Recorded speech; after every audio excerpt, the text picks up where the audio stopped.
और एक गरीब आदमी में मजदूरी करने वाला व्यक्ति, और आज मेरे साथ इस तरह से किया, इसलिए मैं ये कहना चाहता हूँ। ये मध्य प्रदेश में बीजेपी नेता पांचुलाल प्रजापति हैं। मन में रीवा की मनगवा सीट से उम्मीदवारी की आस पाले बैठे थे, लेकिन प्रत्याशियों की फाइनल लिस्ट आई तो ऐसा धक्का लगा कि गला भर आया और प्रेस कॉन्फ्रेंस में पत्रकार के सामने ही रो पड़े। और यहाँ हमारे साथ इस तरह से, और एक गरीब आदमी। पांचुलाल ने पार्टी के फैसले को धोखा बताया, लेकिन टिकट काटने की पीड़ा प्रजापति जी सह न पाए और निर्दलीय चुनाव लड़ने का ऐलान कर दिया। अगर मुझे न्याय न मिला तो मैं एक निर्दलीय के रूप में मैं मनगवा विधानसभा क्षेत्र से उतरूंगा और अपनी दुख विपत्ति को बताऊंगा जनता के सामने। देश के 5 राज्यों में चुनाव हो रहे हैं। मतदान और नतीजों की तारीख नजदीक आती जा रही है। ज्यादातर पार्टियों ने टिकट बांट दिए हैं।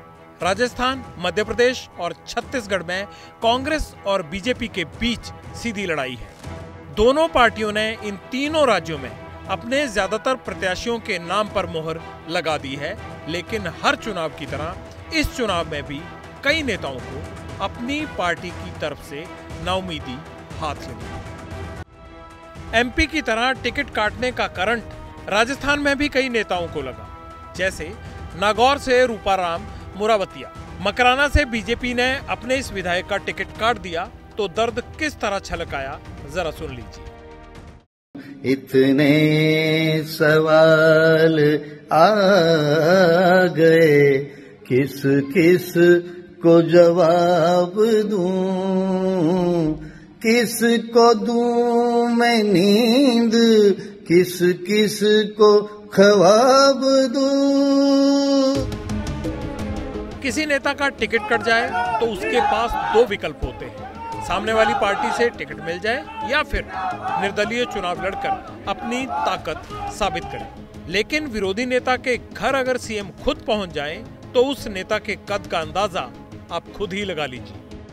राजस्थान के जिन नेताओं का टिकट कटा उनमें बीजेपी विधायक सूर्यकांता व्यास का नाम भी है। उनसे मिलने राज्य के मुख्यमंत्री अशोक गहलोत उनके घर पहुंच गए। लेकिन टिकट बंटवारे के टेंशन में सिर्फ बीजेपी ही नहीं, कांग्रेस भी है। पहली तस्वीर छत्तीसगढ़ के रायपुर की है, जहां टिकट कटने से नाराज कांग्रेस के नेताओं ने पार्टी दफ्तर पर डेरा डाल दिया। दूसरी तरफ एमपी की राजधानी भोपाल की तस्वीर देखिए। यहां अपने नेताओं का टिकट कटने से नाराज कांग्रेस कार्यकर्ता दिग्विजय सिंह और कमलनाथ के आवास पर जा धमके। अपने ही कार्यकर्ताओं का हंगामा बर्दाश्त नहीं हुआ तो कमलनाथ ने उन्हें गुस्सा निकालने की तरकीब बता दी, जिस पर अब बीजेपी ने चुटकी ले ली। आप जाके दिग्विजय सिंह और जयवर्धन के कपड़े फाड़िए। तो उन्होंने कहा कपड़े फाड़ना है तो दिग्विजय सिंह के और जयवर्धन सिंह के फाड़ो। तो वो कपड़ा फाड़ कांग्रेस हो गई और उसके बाद अब कांग्रेस बन गई है टिकट बदल कांग्रेस।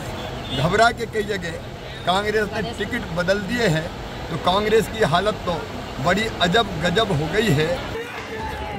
जिन नेताओं के टिकट कटे वो या तो अपने पार्टी से बदला लेने की तैयारी में है, यानी भीतरघात और निर्दलीय चुनाव लड़ने में लग गए हैं, या फिर नए ठिकाने तलाश रहे हैं। हालांकि मजबूत पकड़ वाले नेताओं की डिमांड बरकरार है, इसीलिए ऐसे नेताओं को मनाने के लिए हर पार्टी भी तैयार है, क्योंकि जीत ही चुनाव का सबसे बड़ा लक्ष्य होता है।